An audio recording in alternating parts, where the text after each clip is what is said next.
What's up, guys and gals? Your host with the most, Griever, as always, bringing you guys the latest chapter review for Kengan Omega. Kengan Omega, chapter 188. And I know some people aren't going to like this because it involves Tiger Nico. It involves the Nico style and stuff. But you know what? You know what I like about this chapter?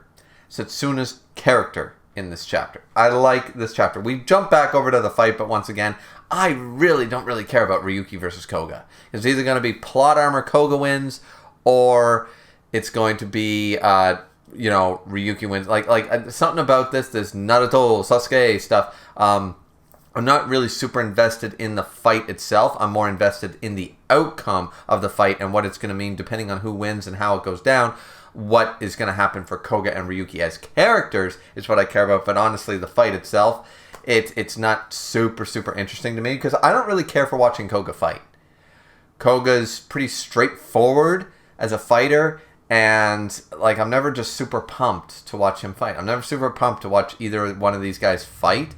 None of their fights in the series have ever really interested me thus far, and that really hasn't changed. So that's unfortunate, even though I praised the idea of Koga and Ryuki's relationship last chapter and stuff like that, and I really enjoyed that aspect, and I still do. I still hold to that, but more about their characters and less about watching them fight. So once again, the fight doesn't look bad from an aesthetic perspective. I'm just not as invested as I was in Adam versus Ryuki, in Cosmo versus Sao Peng, in Rihito's fights. I'm not as invested in the actual fight itself. So, but the first part of the chapter goes on in Setsuna's I wanted to be God, all this stuff. Oma thinks that they're going to fight. Clearly the security is actually catching up to Setsuna because he's like, oh shit, they found me, so I better get out of here. But Setsuna mentions that it's finally come. The characterization here is that what Oma told him, and he was telling the truth, that Tiger Nico manipulated you into trying to kill me and all this shit, and it was all him.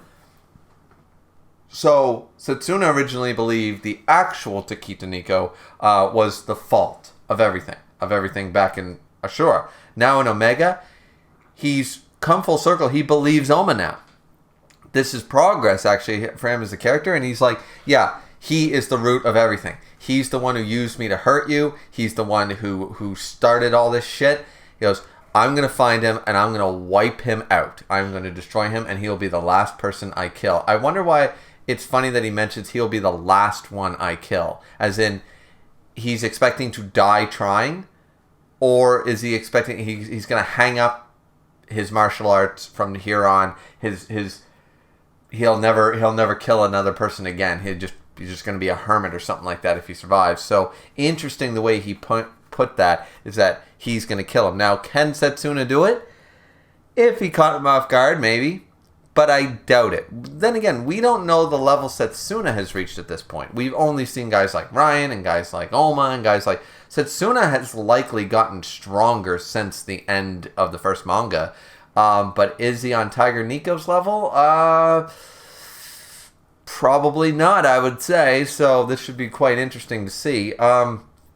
So then Oma basically, they acknowledge that and stuff, but he tells them as he leaves, and Oma just lets him leave because first he's thinking he's there for a fight, and he's like, is he going to fight or not? And he's like, no, I'm not even interested in fighting you anymore. Here's who I want to kill is Tiger Nico. And then he says, I'm not letting you after him, I'm not letting the Fang after him, I'm not letting anybody, because a lot of people want to go after Tiger Nico, of course, and Setsuna is mentioning, I'm not letting any of you fuckers interfere with that. So sit down and let me take care of everything. Don't get in my way sort of idea, right? And then we jump into the fight, and Gao Lang is, of course, recognizing that Ryuki is literally trying to kill him. He's going for the kill. And it's just like, all right, what are you doing here? You know? This might still be Kengan mentioned. Once again, very few characters in the original manga even went out of their way to try to kill people, even if they could have. Kuroki could have killed most of his opponents if he had truly wanted to, and same with Waka and a lot of these characters. Ryan, which Ryan basically tried to do, and I think he did kill some. Anyways, point is that most of the characters didn't really go out of their way to kill their opponent. They tried to defeat their opponent. Now, if push came to shove, of course they would use any means necessary. Whether they died or not was up to them, but they were all trying to win the fight.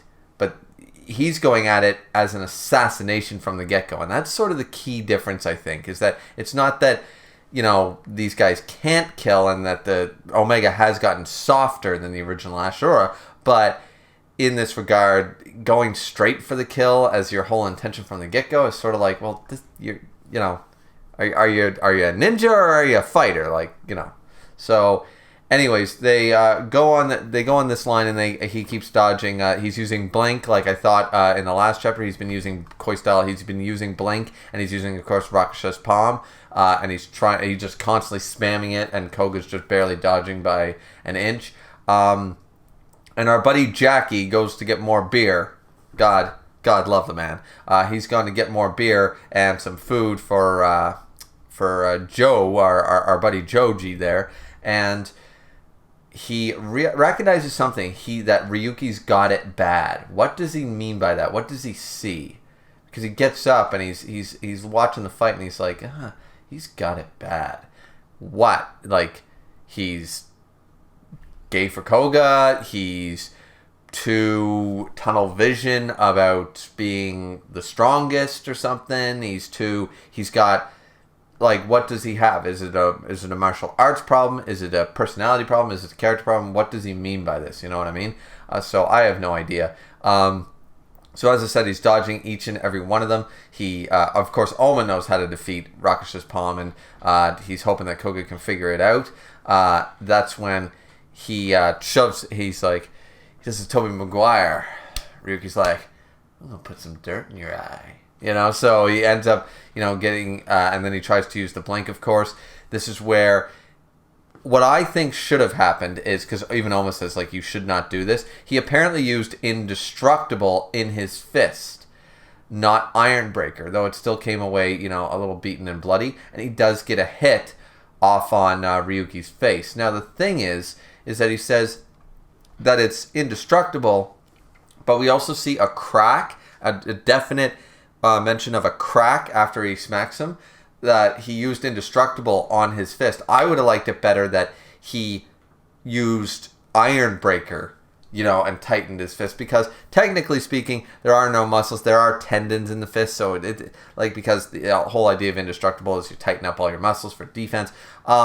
I don't mind it that much from a technical perspective. You can argue Indestructible also tightens the tendons and twists them and stuff to make the fist strong. I still think Iron Breaker, other than Indestructible, would have worked would have suited Koga more. But now apparently he does have Indestructible, but it looks like it's certainly not perfected yet. And if this is the case, I like it. He's either cracking his knuckles, or because there's a definite crack in the fist that he used to use Indestructible as a weapon, or as a defensive weapon. As his shield, if you will. And I'm wondering, did he break some fingers doing it? Is his Indestructible not perfect? His Raksha's palm still did damage, just didn't twist. So, quite interesting there. So this is when the end part is, of course, Koga going, I'm giving you a good spank, talking to, after the fight, Ryuki, and stuff. So once again, we're going a little bit of the Naruto Sasuke thing with that. But, as I said, so far, the fight is sort of one-dimensional to me because it's kind of boring. Ryuki's simply spamming. It's Setsuna 2.0. He's just spamming Rakusha's palm and hoping to hit him. At least in the Atom fight, there was a lot more versatility. So far, it's been kind of but we'll see where the fight goes next chapter. But that's all I got to say, guys.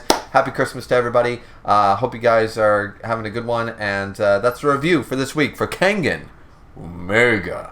So, I don't think I missed anything. I think there wasn't really a whole lot else to say. We talked about Setsuna, talked about our boy Jackie, and also about, as I said, I think he broke, I don't think it's indestructible, because a lot of people, of course, are going to hate, oh my god, Koga's using more Nico style, and it's like, and once again, I think that should have been Ironbreaker, not indestructible, but clearly, I think that he broke some fingers there.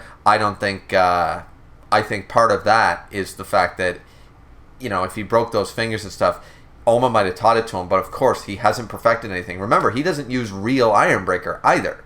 Or, well, he does, but he can't use Iron Fingers correctly and stuff like that. So he's still learning. So I don't mind that he's got one or two Nico-style moves. The Weeping Willow is weird that he's got that. But Ironbreaker doesn't bother me. Indestructible doesn't bother me. And I like the fact that it's clearly not perfect. Because I'm on the firm belief he wasn't cracking his, going, crack. There we go. Yeah, my fist is awesome. He was like, oh, shit, I took some damage to my fist there by trying to block Raksha's palm. So, but yeah, that's it for me. So once again, happy Christmas to everyone. I believe we're getting another chapter before Christmas. I don't think there's a break or anything. But if there is, happy Christmas regardless. And if not, then we'll see you in a week. Hope you guys enjoyed the chapter. Like, comment, and subscribe. And we'll see you guys back here next time. Don't forget to drink responsibly as always, as I always do. And, yeah. Let's get to 1,000 subs, by the way. Yeah, I keep forgetting to mention that at the end of the video. So 1,000 subs. 1,000 subs. Let's go. All right. See you next time.